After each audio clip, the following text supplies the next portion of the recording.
Battambang, Cambodia. Now there's not a lot of tourists coming through here, but there is a tourist presence. If you're thinking of the loop around the Tonle Sap, the freshwater inland sea, it's very big.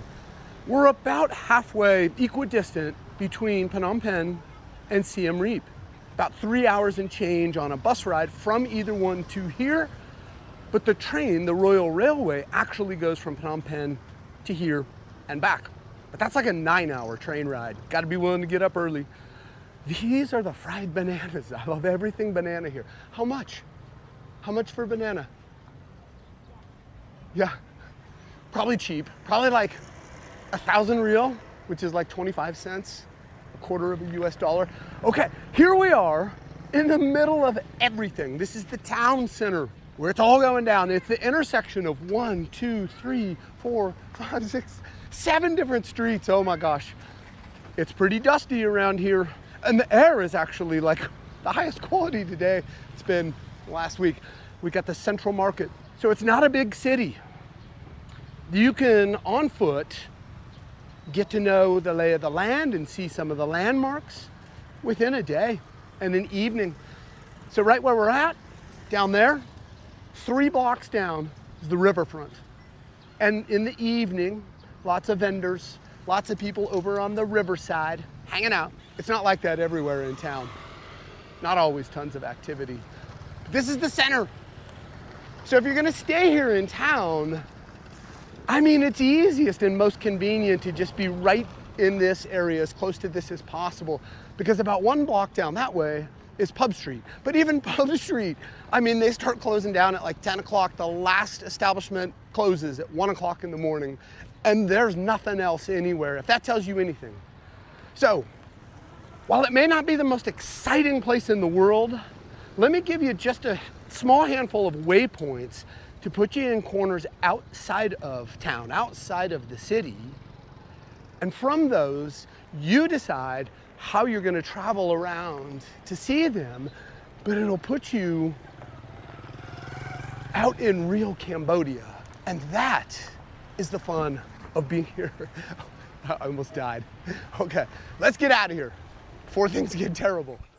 About 16 kilometers to the east of Battambang is Baset Temple, which I am in right now. It's not big, it's not grand. It almost looks like they're reconstructing it after it was in ruin. A lot of ruins sitting around the grounds, but very popular place. Lots of photography going on here. People, legitimate photography. More than anything, I submit to you that this is it's just a great waypoint to put into your map as you're touring the surrounding area, whether it's on a motorbike, whether you're taking a tuk-tuk tour. Get yourself out into the Cambodian countryside. See the province. Okay, this has been really nice, but it's time to get back in the driver's seat and go see some more.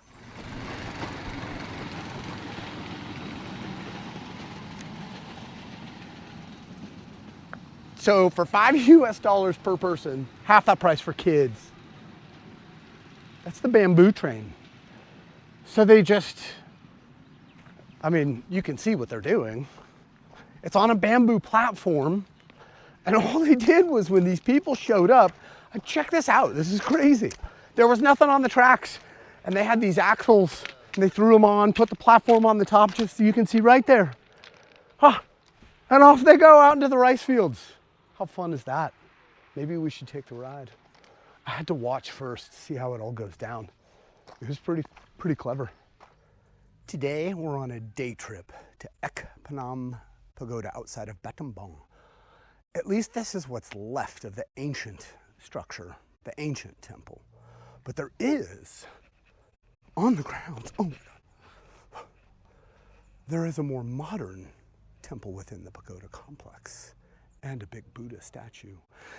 It is, as a lot of the time, half the fun is just the getting here, getting on your motorbike or your tuk-tuk, and the scenery you go through on the way. So there's a moat surrounding the pagoda complex, and there's all these traditional Cambodian hut houses with a bunch of monks everywhere. So it's really rich scenery. And even though the main road to get here is noisy and dusty, it is very serene back here. So I wouldn't tell you to drop everything and get here to see this, but it is a fun little field trip if you have the means to do it. It probably took me 20 minutes on a motorbike getting here. And it's been fun. There's a lot of dogs in the surrounding area. They don't even acknowledge your existence if you're on a motorbike, but if you're on foot, you really got to be careful. Oh, and this thing is like falling apart, so you probably don't want to be crawling around, climbing up into the main structure. Wouldn't recommend it. So you're not allowed inside the pagoda. It's all closed up, but it does have all the way around all this painting work and pretty intricate doorways. But then there's this other fun feature, the Buddha statue. I'll show you.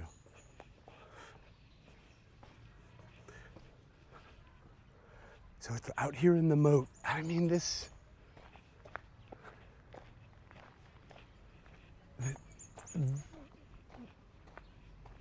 isn't in the best of condition, but they are doing some groundskeeping maintenance. So we're at the Buddha statue. And none of this is in the best shape possible, but it does make for a good day trip, even though, you know, it's not gonna knock your socks off. But it's great scenery on the way here, just passing through Cambodian life. I mean, Battambang to begin with is not the most built up city in the world. So here we are. This was Phnom Pagoda. If you're going to explore to the north side of Battambang, I'm not going to tell you that any tourist site, destination is going to knock your socks off, but there's a great way of going about exploring. And when you go to Phnom Pagoda, then take the winding road following the canal to Phnom, the town, and the scenery along those roads is spectacular. And I haven't eaten all day today, so I'm super hungry. And I just happened to come by this spot where she's grilling fresh chicken along the roadside. What a great area to have a bite to eat. And that's some of the best chicken I've ever had in my life. And this is a more built up area that you're riding through, but the scenery is unbeatable. So if you're comfortable riding a motorbike at all, and this might be one of the safer places to do it, it's a great adventure. Once you get to Phnom, turn across the river and set your maps towards Wat Samrong Krong. It's a gorgeous little pagoda complex, very ornate temple at the middle with a lot of structures, lots of walking, lots of peace and quiet, lots of monks around studying, meditating. And while you're here, if you make it to Wat Samrong Krong, your bottom is probably going to be pretty sore from all the riding. So take some time to walk around the complex. It's a very peaceful, very nice set of grounds. And from here, you can step outside to pay your respects at the Well of Shadows. And I don't need to say out loud what you're seeing. If you've watched my other videos, you know I come to pay my respects. But here in Battambang, one of the epicenters of Khmer Rouge activity, they took over that temple, turned it into a prison, and all in this area. I mean, you can read about it when you get here, but horrible, horrible things happening. And the full extent may never be known. So I probably don't need to read out loud. But if you pause your screen for just a moment to see, that gives you an idea of the barbarity. So it's so hard for me. It just is so disturbing that I really have to take quiet time after seeing these. But I think it's really important, at least for me, it's really important to respect the history. So, Wat Samrong Krong and the Genocide Museum. This is the Banon Hill Temple. up on a hilltop about 25 kilometers south of Battambang. Oh, hopefully my hair is camera ready. It's in and out of that helmet all day, and the temperature just, you know, it's the middle third week of February, and the temperature just started popping up to 37 degrees Celsius. Like, oh, you can feel it, season change. So there's a lot of reinforcement work on these temples at the hilltop here. You know, like, how much longer will it stand? I don't know. So come visit it. But there's some great views up here. Great views. Not quite 360 because the sun will be setting and that hill is in the way. So if you're planning on being up here for the whole sunset, you might like our next destination even better. But nice little hike. You earn it. You earn it. And I'll show you why. I count, I don't know, there might be a couple hundred of them here. This is the last stretch of steps you have to do to get to the top. That's your first stretch. And that is the first part of the stairway you have to climb. Ooh. Wouldn't recommend doing this in the midday sun straight over your head. That would be very punishing. This is much more tolerable later in the afternoon. So I'm here very late in the afternoon, but they do have like fruit for sale, drinks, cost you $2 to get in. You can park your motorbike outside. Nice little spot. If you don't feel like doing the stairs, there's, you know, trails around the water. So, Banon Hill Temple. We're about 20 kilometers south of Battambang at this mountainside, this mountain, Phnom Sampov.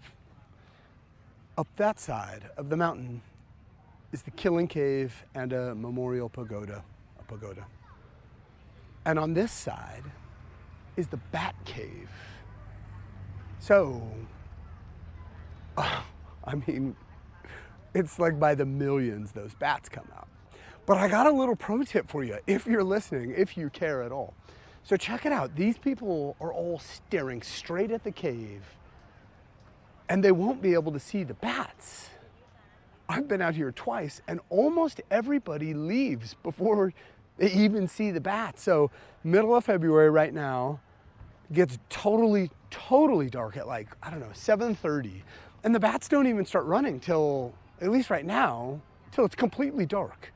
And if you're staring right at the cave, you can't see them. It's not until somebody shines like a really bright light straight up at the bottom of them as they're coming out, this river of bats coming out. That's the only way, well, one of a couple ways you can see them when it's pitch black. And the river of them comes out for like an hour and it never changes, like the density of how many are coming out. So anyway, this pavilion right here is lit up at night and it puts a dim light out towards the cave. So the only way you can see them if you don't have a big bright spotlight to shine straight up is if you sit on that side of the cave looking towards the light of the pavilion and like with your arm shield the light so that out of your peripheral vision you see the stream of bats. So twice now I've been out here and all the young people go, and I've heard so many of them like, oh, I'm so mad I can't show an Instagram reel and tell everybody I'm here. And like the bats started running right after they left. And then the old people just, I don't know, regardless of age, people just give up for whatever reason. But right now, third week of February, it's not till it's completely dark out. So keep that in mind. Either bring a really bright spotlight to shine straight up or sit on that side of the cave, block the lights, and you'll see them. It's a lot of bats.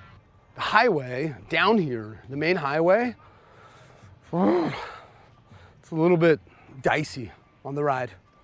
So I don't like being out on that highway once it's dark outside. It's too dangerous. So I'm heading back early tonight. I'm not gonna stay out here for this again. Safety first. So what do we think of Battambang? Well, The upside is it's very affordable if you're gonna stay here long-term. I met most of the people, foreigners, Westerners I met that are staying here long-term either are or were teaching English. And their input on this was you can get apartments for as cheap as $120 a month, but on average, you're gonna be looking at about $300 a month. Most of them stay in the city center area, the middle of town. And that brings me to the disadvantage, the downside, which is if you are a sensitive group when it comes to respiratory, if you are sensitive to air pollution and dust, you are really gonna feel it here. So for me, that's tough. That's a tough trade-off. I really can feel that much dust when I'm trying to breathe. Getting around. So wherever you're staying, I feel like hotel rooms is, I think $20 to $30 a night. You can get a cheap bunk at a hostel, $5 a night. There's some great artwork in this area. You can rent motorbike scooters from your hotel for about $7, $8 for the day. Fuel costs about $1 for a liter of it, and that'll get you scooting around the whole day. It is a little bit, it's a high risk activity. Everybody knows that. I say it. I went ahead and did it. But really, if you have, any reservations about engaging in that, you can rent your own tuk-tuk for about $22 a day from tuktukrental.com. From your hotel or hostel, you can arrange half-day and full-day tuk-tuk rides around, which will, for the most part, get you same quality level of experience, seeing the Cambodian countryside. Okay, but why are we even here? Well, it showed up on one of the lists as an alternate to, where to stay long-term, retire cheaply. So I had to come see. I have mixed feelings about it, but this could work, especially if you're looking for a place and you're ready to teach English and help out. So scattered around town, there are pharmacies everywhere, especially in the center of town. I've seen dental clinics, I've seen small hospitals, but they're more like referral hospitals or, for the locals, the government hospital, than like an international big hospital, which, if you're in any way anticipating medical care or needs, it's that 3 to 4 hour bus ride to get to the big city to get care, or then, take a hop out for care. So considerations. Gosh, you know what? I gotta get out of town. So I hope you've enjoyed this very brief introduction to Battambang, Cambodia. I know I've had a pretty good time cruising around the countryside. So I'll see you in the next town.